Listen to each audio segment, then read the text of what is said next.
So, I'm going to be planting my raised bed garden here. What I've got is I've got sugar snap peas, which climb vines, and they're going to be in the back. And then we got some dill, a couple varieties of dill, because they're going to be like 3 feet tall. We got mustard, it's about 2 feet tall. And then we've got, let's see, Joseph's coat, which is like a poinsettia, but in the summer. We got hyssop, it's about 1.5 feet tall. And then we got sweet basil, which can get up to 18 inches, celery, Swiss chard, and lettuce. But first, I need to mow the lawn. So I'm going to do a time lapse of that. I think I'll do the time lapse from right here. So that'll make a good tripod. I'll just set my phone up on that.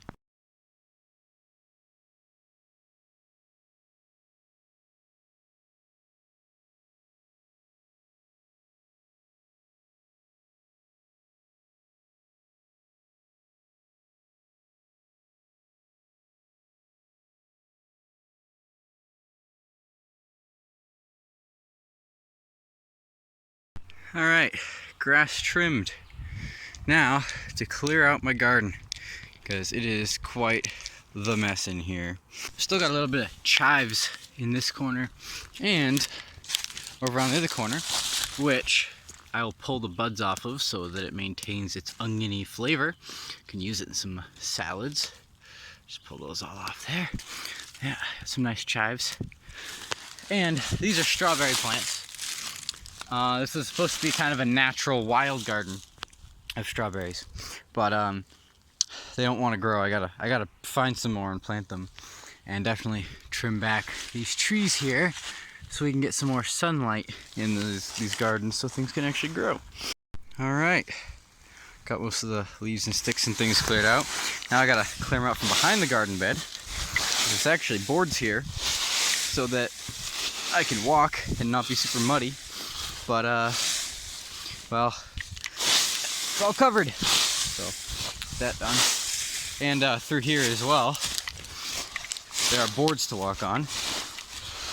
See? Look at that, those boards. Alright. Alright.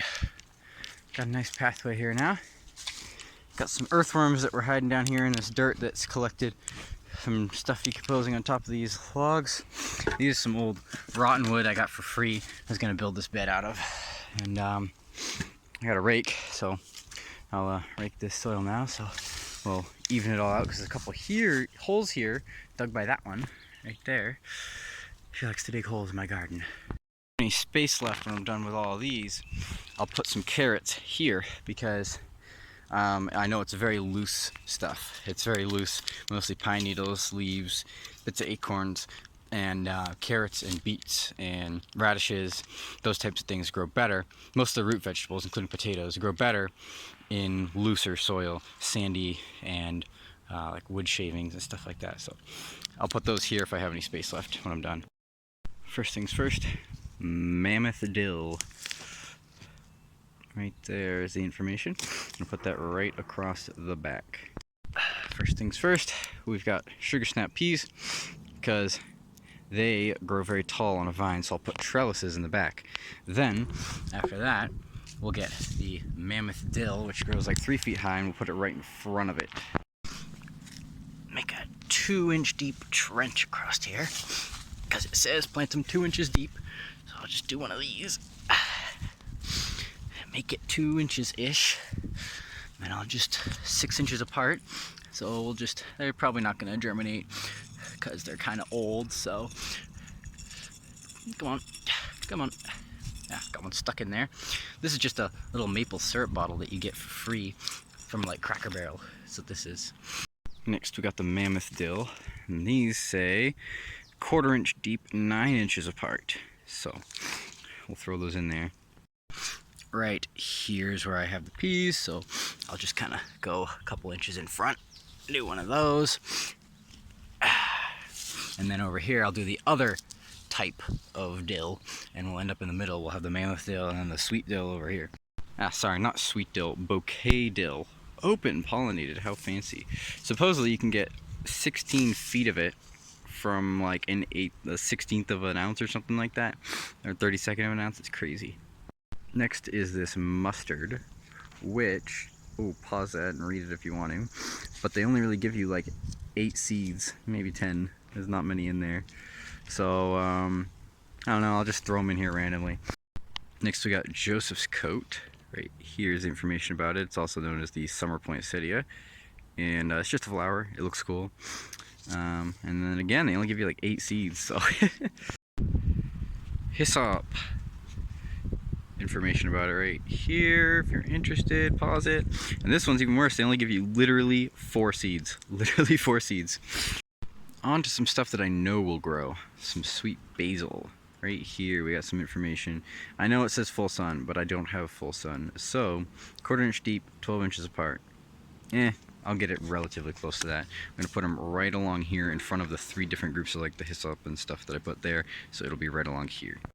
Got 3 rows, and because these seeds are so small, what I'll actually do is I'll put them in my hand so I can really see how many are coming out much easier, because they're very small and black, so it's very hard to tell what they look like and how many just came out. As you can see, hard to control them. I know I shouldn't step where I just put this, but I kind of have to get in here. I'm just gonna, right here, just do this little thing.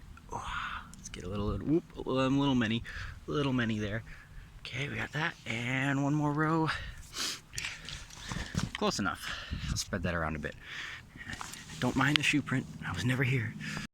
Alright, celery, 500 milligrams. Right here. We'll see if this grows. I'm not sure it's going to here. It needs a lot of water though. So we will see. I'm gonna kind of do like 3 lines right in the middle here. And let's see how it goes.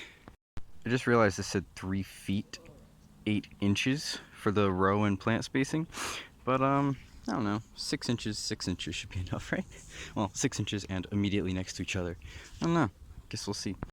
It's crazy to me, if this will focus, how celery is one of the bigger plants in your vegetable garden, but it has some of the tiniest seeds that you will ever see.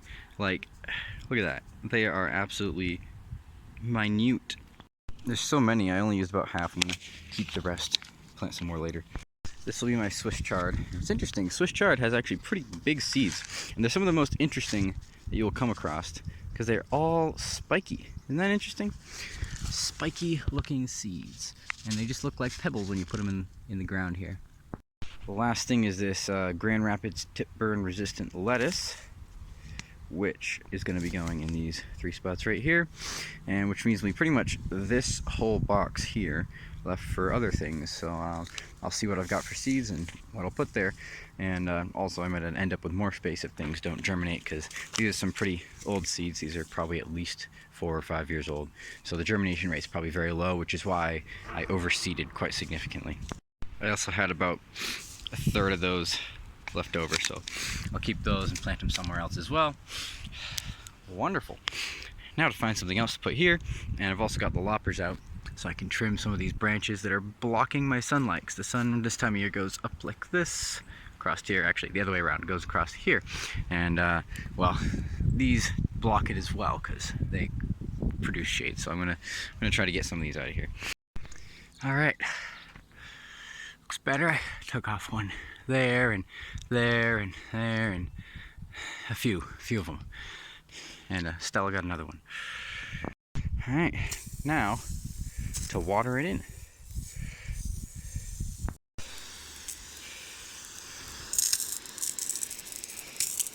Do this for a couple minutes here, get it nice and soaked, a good 4 inches down, and I'll do it again tomorrow because it's not supposed to rain for a little bit. And I'll wet this dirt here too so it doesn't dust up.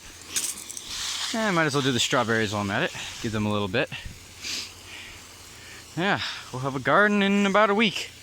Stuff will be sprouting, hopefully, as long as they germinate, which I'm hopeful about, but you know, I did plant a lot. But at the same time, the germination rates are probably very low now since they've been sitting for so many years. We gave my walkway a little wash too. A little muddy in the middle, but the boards are showing better, and the bricks definitely pop out better here. So, looks good. I'll probably come back and try to build this up some more. Transplant the strawberry from outside the garden to the inside, and maybe some raspberries too on the back side there.